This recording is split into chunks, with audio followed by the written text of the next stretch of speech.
Hi, welcome back to Jen's Addiction. And shall I say welcome, friend? I won't hiss at you though. If you've seen The Bride of Frankenstein, you will know that reference. If not, shame on you. Go watch the movie. Because I'm here today to talk about one of my obsessions, one of the things that I am addicted to, and that is Universal Monsters, and specifically the character of the bride and the movie The Bride of Frankenstein. The Bride is 90 years old. I cannot believe it. I still remember seeing The Bride for the first time when I was a little girl, like it was yesterday. And I don't think she looks a day over 25, maybe at best. I think she looks amazing. I think the film looks amazing, and it is held up for 90 years. And I think it just gets better and better. It has more fans probably now than ever before. It is seen in more ways than ever before. And now with Universal Studios having, is that the Dark Universe, which I've not been to. If you've been to it, please comment below and let me know how much you love it. I am anxious to get there for sure and see. But that just goes to show you that the love of monsters is a real thing, and the love of the Bride of Frankenstein is absolutely on the tip top of things to be excited about if you're a monster fan.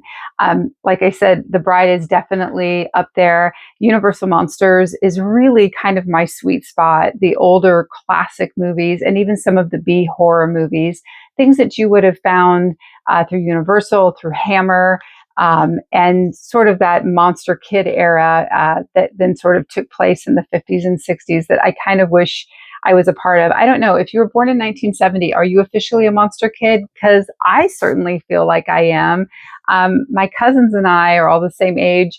We grew up loving monsters, wanting to play monsters, collect monsters, see monsters, just absolutely all things monster nonstop. And we still do for sure. So, I don't know. I kind of feel like I'm a monster kid, definitely. But when you think about 1935, The Bride of Frankenstein comes out 4 years after the original. And so they've come in what I believe is probably one of the best reboots of a movie, or I guess that would be oh gosh, what are we calling your second movie? I mean, a sequel. Hello, I'm brain. But not every sequel is as good as it should be, it could be, or as good as the first. There is that debate. Is The Bride of Frankenstein better than Frankenstein? Possibly so. I can't think, though, of another sequel that is absolutely as perfect as The Bride of Frankenstein. I love everything about it. There are other sequels I love, don't get me wrong, but this movie has got it all. And one of the best things is you think 4 years later to reassemble your core principal cast with only a few changes is absolutely fantastic. James Whale comes back. They take a snippet of the book, of the idea of the monster expressing to Dr. Frankenstein that he wants a companion or a mate or a bride, or however you want to look at it, that he, to be a man and to be part of the world, needs that too. Why should he be denied like anybody else? Of course, in the book, it becomes very catastrophic and not a good set of circumstances.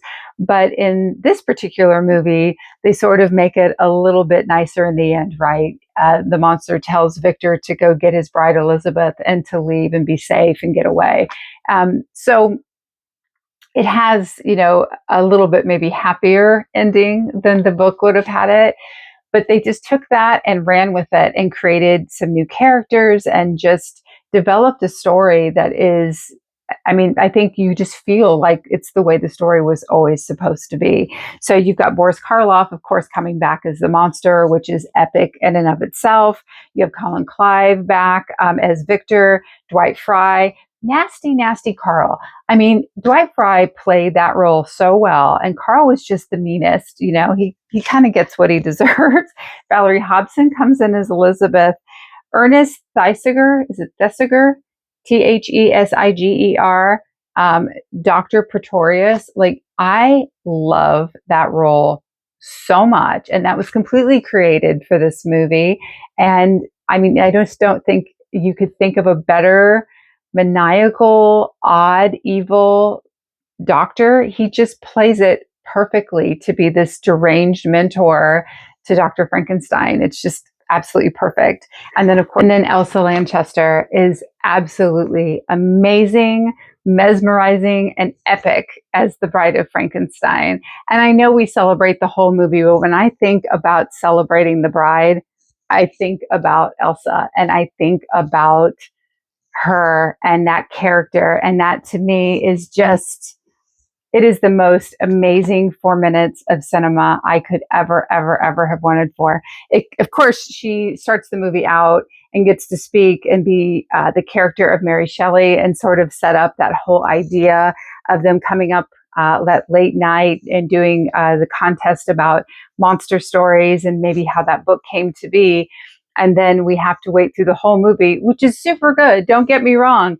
But when I was little, I remember the first time seeing those trailers that they were going to air that movie either late at night or in the afternoon. I can't really remember which. I was probably kindergarten-ish age, and my mom said I could watch it. And I was like, oh my gosh, I couldn't wait. They just showed a glimpse of the bride, and that was it. I was in, and I knew it was coming. And man, when she is alive and they, kind of take all the bandages off and display her out, I was hooked. That was the absolute most amazing 4 minutes of cinema I think I could have ever have seen. It left a mark on me that I can't even explain. As a super fan of Universal monster movies and of monsters, as I said before, and as a little kid who loved all things monster, I just can't even express what that meant to me. And there are very few movies that have touched me that way. And The Bride of Frankenstein is definitely one of those. I could probably watch it and talk about it and think all things monsters to the point of ridiculousness. That's just how bad it is.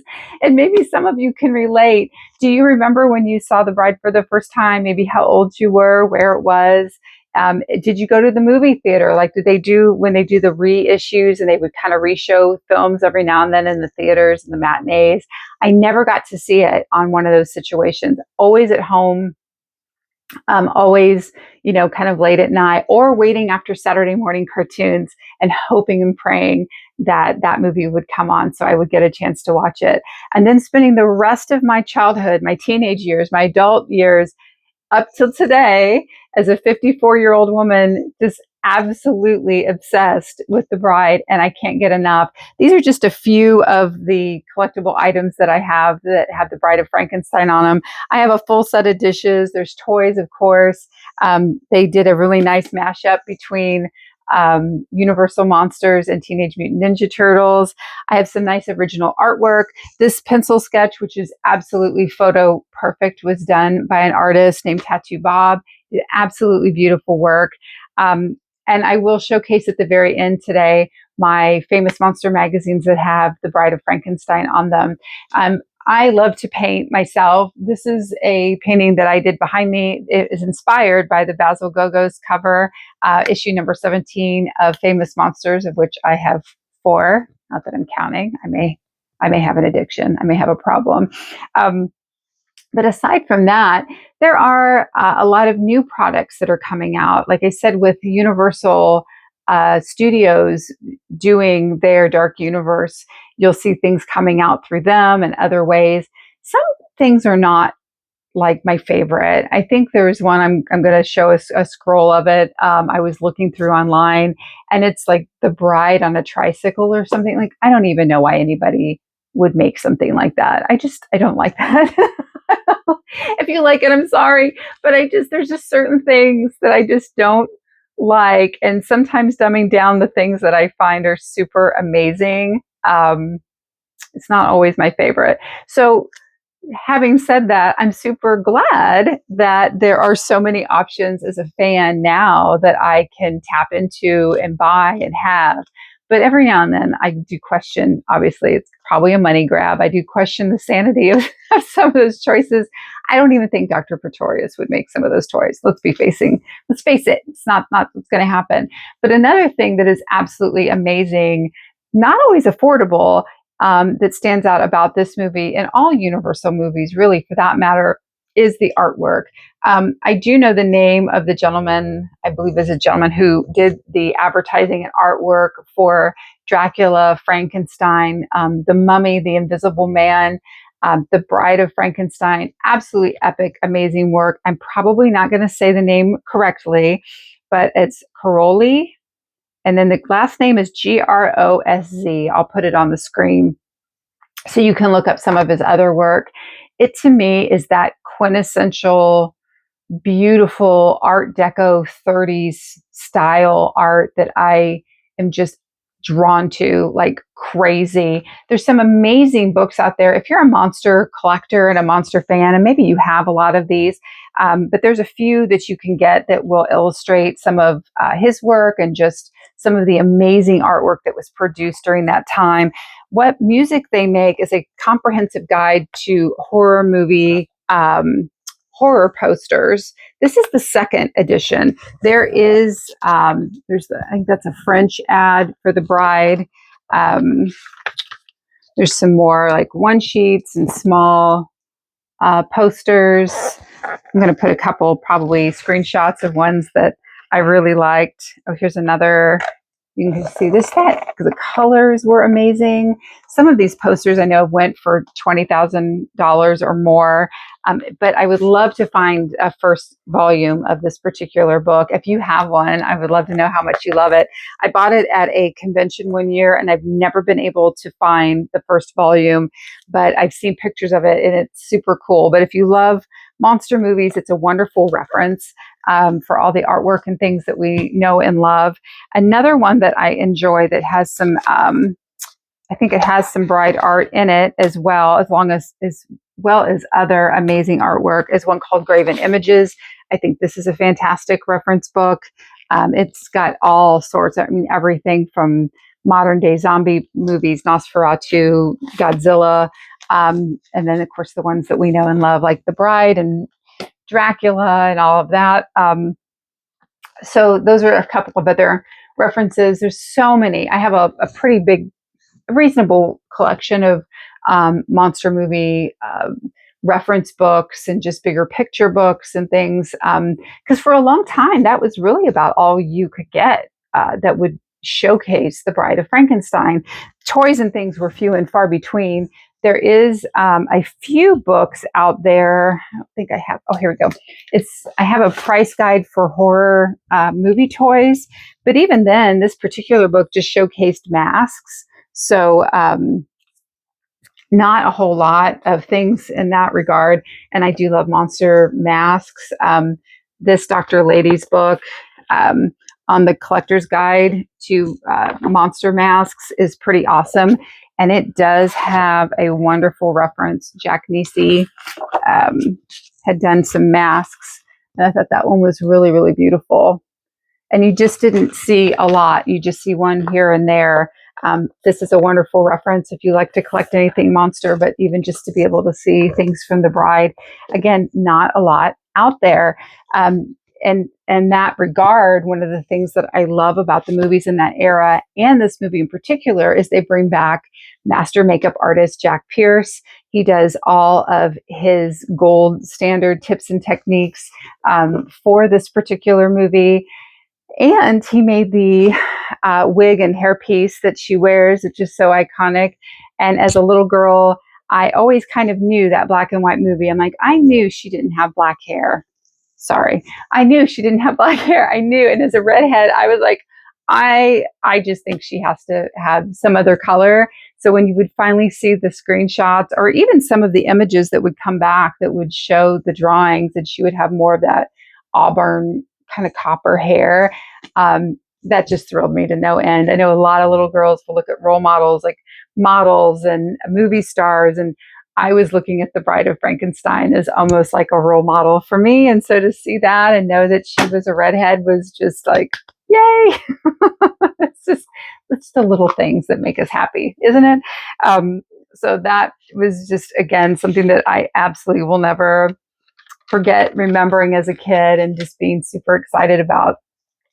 So having said that, I feel like a lot of these things, again, have been accessible in the last 10 to 20 years, it wasn't always the case. But one thing that I did notice, and had noticed, as a kid growing up, even to today, and reflecting back on it, thinking about 90 years of The Bride of Frankenstein, is that other movie places and houses, like Hammer House of Horror, for example, would do their interpretation of Frankenstein, or The Bride too. And they did one in '67, Frankenstein Created Woman. A very odd, Hammer. They're just crazy. They're way out there. Peter Cushing is in that, which I absolutely adore. Peter Cushing, great, great film, a lot of fun, very different. In '85, you have The Bride, which was Sting and Jennifer Beals. I've only watched that one like a couple of times. Sometimes it's hard for me to watch movies when when I look at Sting, I see Sting, even if he's a good actor. It's that suspension of disbelief kind of leaves me. I don't always think about it, but so that was a little bit different.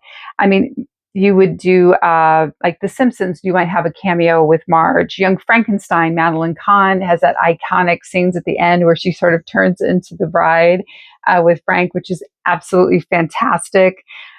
Poor Things with Emma Stone, that is kind of a modern take on a making of a monster bride type story. We will have in 2026 The Bride out again. That's Maggie Gyllenhaal.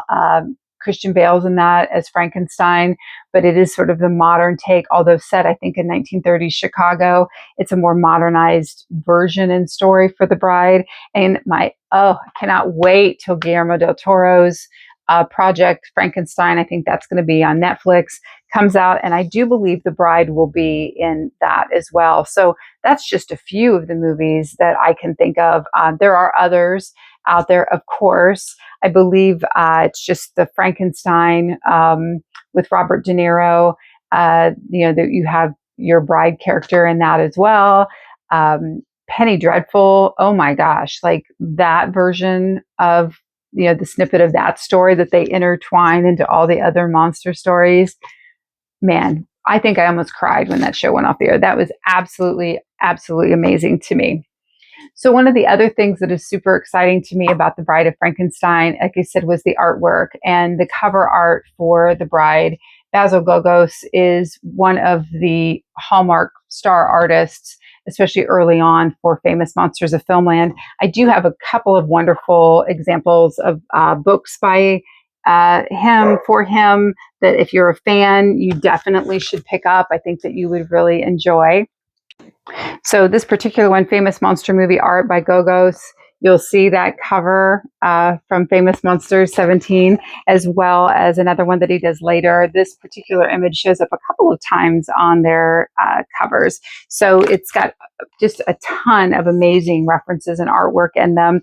This one does as well. It is a little bit more like the evolution of some of the artwork. You'll get to see sketches, and then final work. So you can see like the sketch phase and maybe how he's mapping out and planning out some of that work, all the way down to maybe then how it goes from the sketch to the color.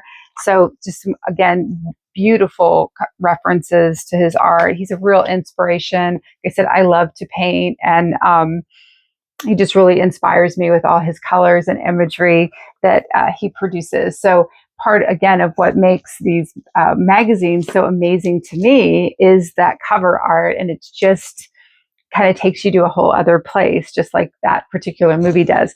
So let me run down I pulled covers of Famous Monsters of Filmland to be able to be kind of seen and shared to celebrate this 90th birthday of The Bride.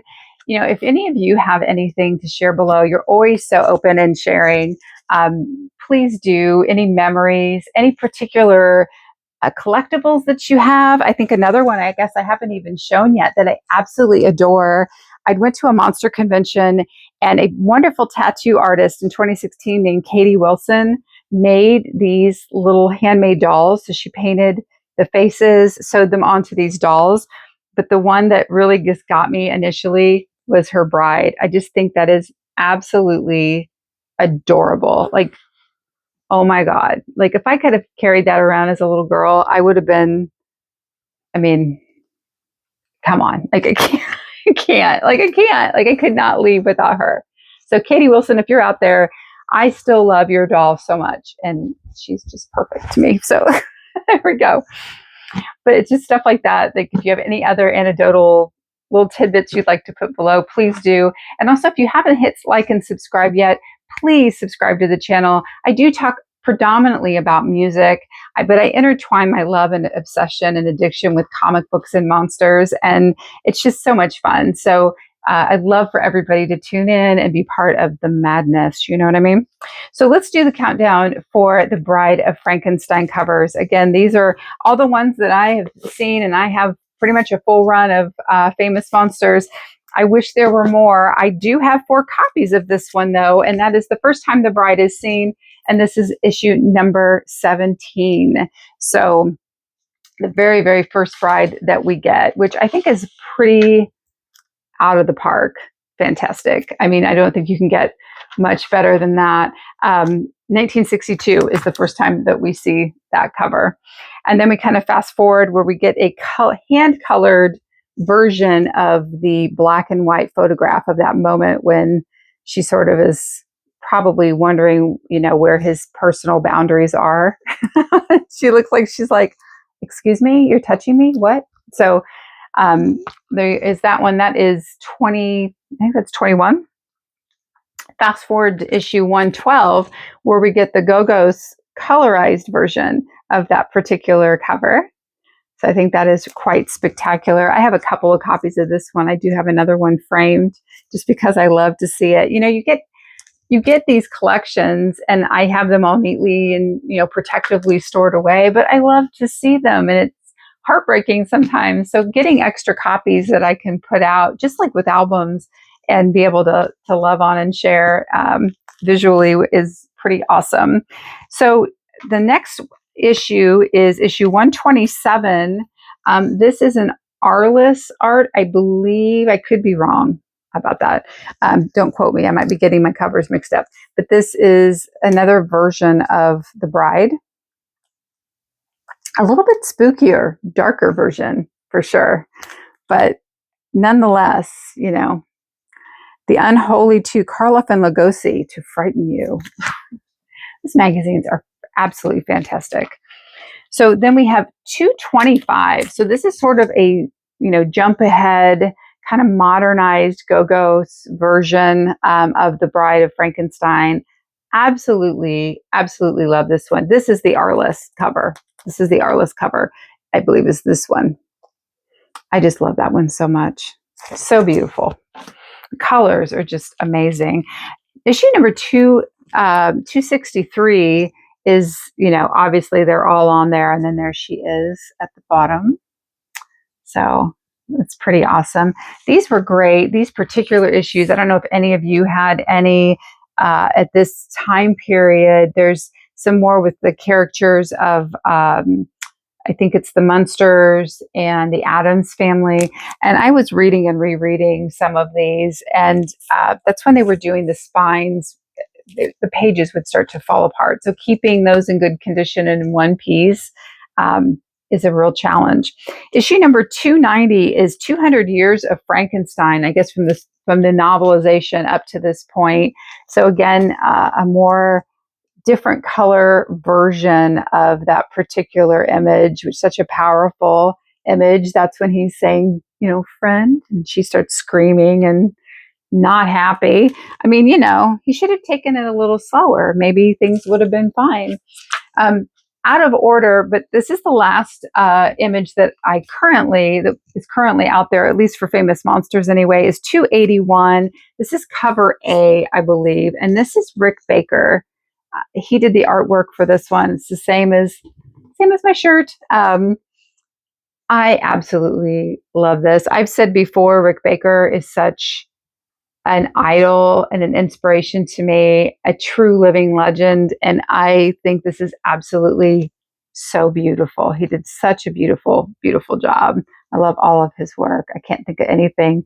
I mean, obviously issue 17 is pivotal and important and beautiful, but these are just different, absolutely different and special in all of their own ways. But those are, believe it or not, those are the only Bride of Frankenstein covers that Famous Monsters ever put out, which I find utterly fascinating. So kind of the first, and what was the modern age. Maybe as they go forward and start doing reissues, they'll come out with them. But isn't that a testament to how this this is a 2015, but to how this movie has stood the test of time. This was 80 years at that point. And we were still celebrating the bride and the imagery and how fantastical it all was. And I don't know, I can't say enough about it. Again, do you have a favorite moment in that movie? I do like the part, obviously her 4 minutes on screen, my absolute favorite part of the whole film. But the other part I like is when Dr. Pretorius is in the crypt and he has his wine and cheese and he's like talking to himself, basically, it seems like. And then, the monster comes in and they kind of have a conversation and he's not at all scared. He's just like, sit down, have a smoke, have a drink. Ha ha ha. It's absolutely perfect. But on that note, I guess I'll wrap this birthday celebration up here. I really, really, really hope you've enjoyed this little tiny birthday tribute and trip down memory lane for me. Thank you for indulging my passion and my addiction to the Bride of Frankenstein. I do really, really love it. If you have never seen this movie, please make sure and watch it.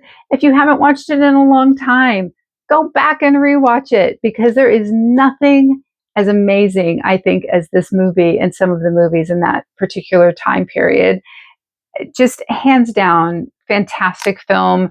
I know Guillermo's movie is going to be amazing, and he does beautiful work, and he's such a fan of Universal Monsters, but he might even agree. There is just nothing like these films. Modern movies and cinemas can be breathtaking and amazing, but the shock and awe and wonder that these movies inspired and created at their time, and then for many generations to come, is really unmatched and unparalleled in many, many ways. So I am just thrilled that the Bride is celebrating 90 years.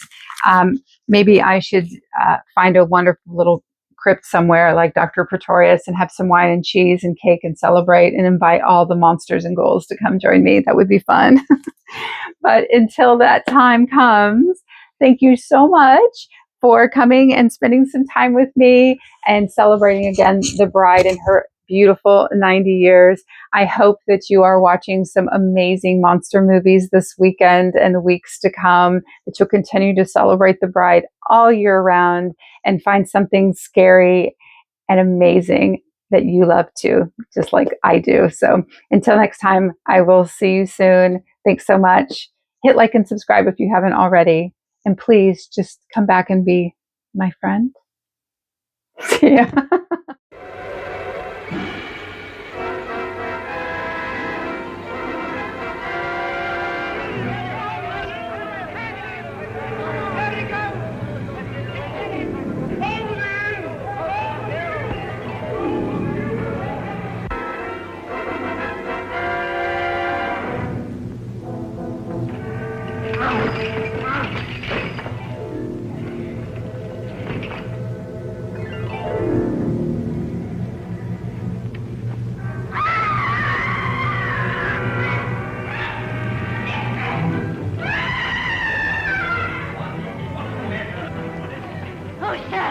She's gone! The monster! He's got her!